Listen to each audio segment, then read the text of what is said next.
આ અઘરું કેમ પડે છે? વાસના રાખીને એને જાળવી હોય ને પરમાત્મા કેવડાવવું. એની બુદ્ધિમાં તો બધું ખબર તો પડે જ છે કે પરમાત્મા અને વાસના બે વસ્તુ નથી, પરમાત્મા જ છે અને વાસના મિથ્યા ભ્રાંતિ છે. તો એને ખબર તો પડે છે. તો પછી કેમ? અને આમાં પોતે જો ખરેખર જે વાસના કાંઈ નથી તો એવો પોતે પરમાત્મા છે, એવું તો એમાં નુકસાન શું છે? પણ તો પણ નહીં. એનું કારણ એવું એમ કે ભ્રાંતિ રૂઢ છે એમ. પણ ના, એવું ચાન્સ જ નહીં.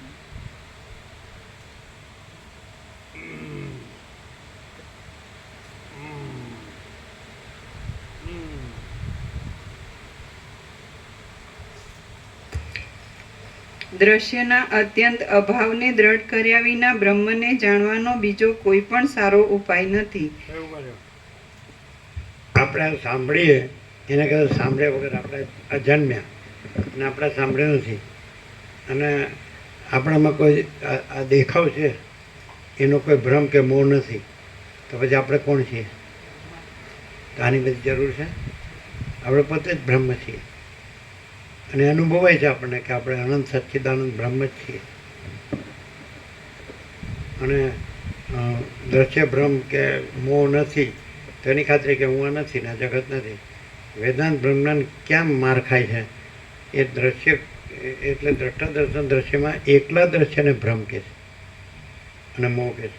પણ દ્રષ્ટા દર્શન દ્રશ્ય એટલે દ્રષ્ટા પણ દ્રશ્યમાં આવી જાય, અહમ પણ દ્રશ્યમાં આવી જાય, પણ એ અહમને બ્રહ્મ કહે છે. એટલે આખું વેદાંત ખોટું.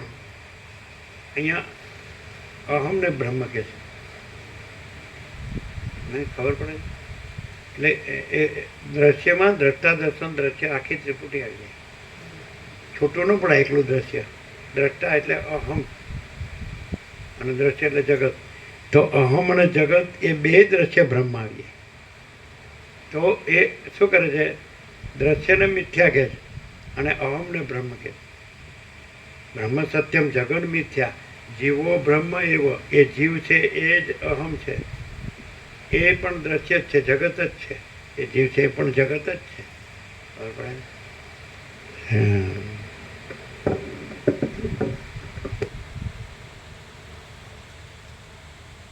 પેલા ગયા લાગે નહીં, પાટણવાળા ગયા. ક્યારે ગયા?